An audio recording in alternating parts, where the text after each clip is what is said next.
Insidious serves up some of the best scenes of supernatural escalation ever, and it starts as we open on indications of a haunted house, as we pan around and zoom in on this crusty old bitch. Then in some other place and/or time, we find Renee getting a fresh start in attempting to navigate the creaky old house without disturbing anyone so she can have a little quiet time unpacking and organizing their belongings. First up after her is Dalton, who comes to voice his dissatisfaction with his new room. She tries to take his mind off things with some photos of her from back when she wasn't so old, but the baby wakes up and soon the house is bustling with activity. The routine is somewhat disjointed as they try to find the proper kitchenware to meet their various desires. Renee, searching for plates, instead finds her carefully placed books strewn about the floor with no one taking credit. Once the kids are away, she has little time to relax and practice for her dream job as a saloon pianist. She is interrupted by normal baby stuff,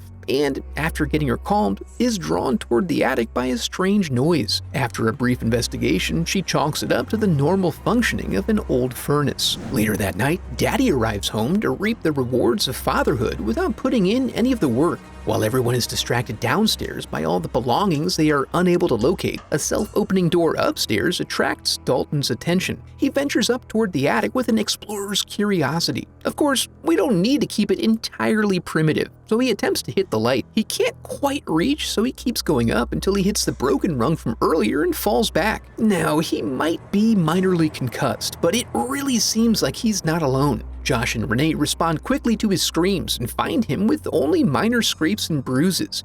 Kids bounce back quickly, so you probably don't need to monitor him while he sleeps, you know? This whole day has put Renee in a sour mood with its foreboding negativity. She was really hoping to get a fresh start here at the new house and finally be free of the burden of minor, random inconveniences. After another hectic morning, Josh goes to wake up Dalton and finds that his son is playing a little bit of a prank on him, making him think that he might wake up when he's actually fallen into a deep coma. They learn that his coma is inexplicable because there's no apparent trauma to the brain. As far as they can tell, he's just doing this to be difficult. But they'll do some more tests and keep him here just long enough for them to go bankrupt. That takes about 3 months, at which point he is evicted and sent home, where Renee gets some basic training before having the responsibility of 24-hour care hoisted upon her. Despite this new wellspring of sadness, there's no new inspiration for music. She's distracted again by the baby monitor, but this time it's a strange, raspy whispering that she can't quite make out. It gets louder and eventually comes into focus as someone wanting something. I want it now!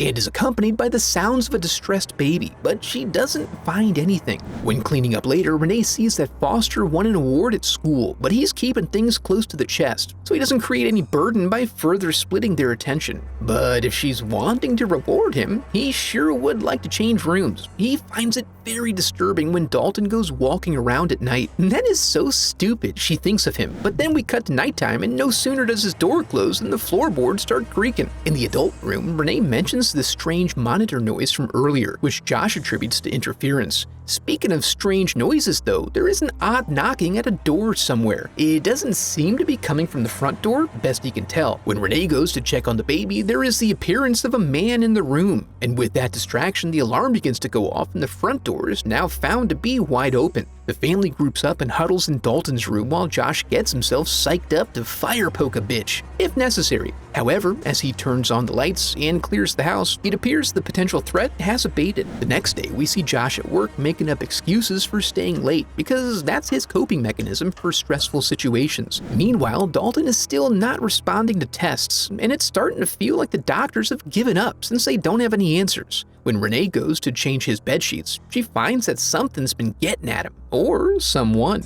Josh wakes up to a series of distressing voicemails and rolls into the driveway recognizing that he's in the doghouse. They have a conversation about his general absence from their lives, not just in terms of being away from the house, but also in terms of being unengaged when home. She's nearly certain that something is seriously wrong with the house. When he fails to support her, she mic drops her ace card in his lap and walks away. Naturally, he's sleeping on the couch. So when a strange presence begins to press into Dalton's window, Renee awakes with the start completely alone. Or not alone, I suppose, as a strange man is outside pacing, and inside menacing, as one does. Her screams get Josh scrambling, but he's ultimately confounded about what to do here. Per her request, they go ahead and leave. But they leave, packing up their whole ass house and hitting the dusty trail. They want to try to put this behind them and get some relief by living closer to family. With the help of her mother-in-law Lorraine, they are soon settled in. Renee's getting to be an old pro at all this, but when straightening up, her concerto is swapped out for some Tiny Tim, and she's horrified to discover this new neighborhood is infested with newsies.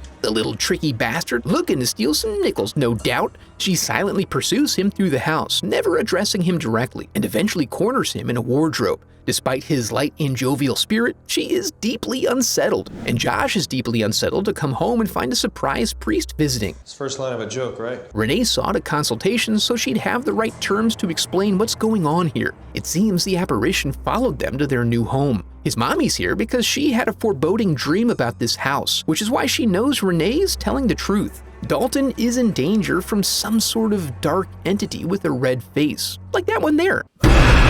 Then sounds of destruction lead them up to Dalton's room, where he's okay, but on the floor. Thankfully, Lorraine knows a lady from her bridge club who can help, and they're obviously all on board with that now. Specs and Tucker show up for some preliminary investigation. Just a couple of bros who like looking for ghosts and want to verify they're legit before Elise even wastes her time coming out. Tucker searches around with his bespoke spirit-detecting equipment and is incredibly surprised to discover that it actually works. That's never happened before. So for sure, this is a situation that warrants calling Elise. She's the big dog in charge who is a conduit to the spirit realm, and is just a damn joy to be around. Unlike the boys, she doesn't need any fancy shit to see what's hidden so long as she has her peepers. The process here is that she dictates her visions and Specs draws them out, with as much artistic liberty as he'd like. When they get to Dalton's room, there's a clear looming presence that she describes as quickly as she can envisage. Specs works with a very forgiving medium and is able to scribble out a fairly stylized version of the cloven-hooved bastard haunting them. For analysis, Dalton's spirit is all wrapped up with this thing, which is why medical science can't touch it. It's also why it followed them here. It's not the house that's haunted. Unbeknownst to him, Dalton is an accomplished astral projectionist. He usually does it in his sleep and interprets it as a dream, but he's actually going into the further, a timeless dark realm meant for the tortured souls of the dead. He got lost, leaving behind an empty shell that's attracted the attention of some greedy little entities who are hoping to hop in there and take it for a joyride. His primary demon is hoping to cause some pain and is just waiting for him to get weak enough to take over. Now this is a bridge too far for Josh, the strict rationalist. He was basically just humoring his wife, but now they're talking about furthers and likely looking to charge some money. I mean, does she expect him to believe her or something? And so with that, he apologizes for wasting their time. But later he goes up to Dalton's room, which was previously destroyed with no corporeal explanation, to ask Dalton if he actually did go somewhere, as if he expects him to respond. And when he takes a moment to soak in the ambiance, he comes to realize the signs had been there the entire time. The demon, the astral projection, whatever this is. Now he's come to terms with the situation and is ready to proceed. They set up immediately since you can't be too prompt when souls are on the line. Things may get a little surreal, but she recommends they just take it easy and go along for the ride. Specs can help guide them through like an acid trip. The next steps at this point are pretty obvious, so I won't recount them here. As she calls out to connect with the spirit realm, the various sensory and capture devices begin popping off to indicate supernatural activity of a high order. She connects with Dalton and encourages him to come find them, but he's hiding, and moving puts him at great risk of being found by that red-faced freako that's digging on his body. As Specs continues to scribble down everything that comes out of Elise's mouth tube, the message begins to become repetitive before hitting a crescendo and fizzling out. But hey, Dalton's awake. Oh, he's here to kick ass and summon the masters of the night who desire to enter our world and get a tasty little lickety-lick of the living. Elise successfully puts him back into a coma to calm things back down. It's hard to believe, but after all that, all they got was a single frame. But it's a compelling frame. Then Lorraine shows up and commences with the exposition. You see, she knows Elise from way back because she called on her for help with old Joshy boy.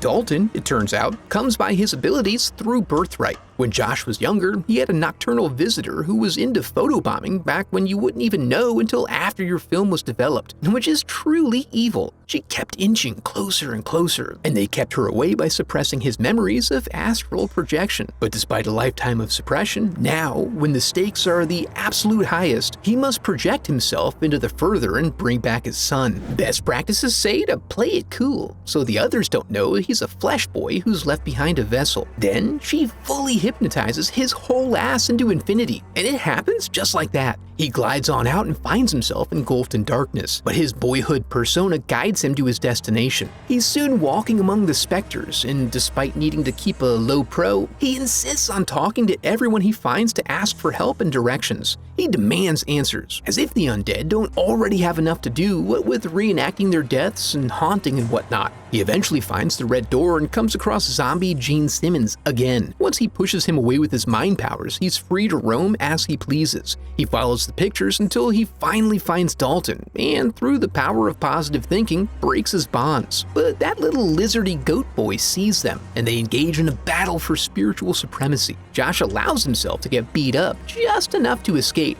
and then he and Dalton race to find their connection to physical reality. This ends up kinda like being in a haunted house, but with dire consequences. Renee calls out to help lead him home, and when he begins to follow her voice, the tremors stop. But it is eerily quiet. The boys are sent out to investigate and find that the junk drawer contains a hand, and the closet is pregnant with ghosts thirsting for those two juicy empty vessels Renee was shouting about. Josh accepts a side quest to confront his boyhood demon, leaving Dalton to confront his own demon like a man. Through finding his courage and the urgent pleadings of his wife, he repels the old hag and phases back into his tissue-laden body, now leaving Dalton completely alone. But despite the formidability of his demon friend, he also manages to phase up, leaving all them ghosts to go suck an egg or two. The family then shares a heartwarming reunion, except for Foster and the baby. They have been missing for quite some time now. Everyone breathes a little sigh of relief, but it is short-lived for Elise. She has a medium's intuition that something is up with Josh, so she snaps a candid to see what she can see. Sure enough, he gets rather upset about it, to the point of choking her out. Renee just barely hears sounds of the struggle over other noises and rushes off to find her.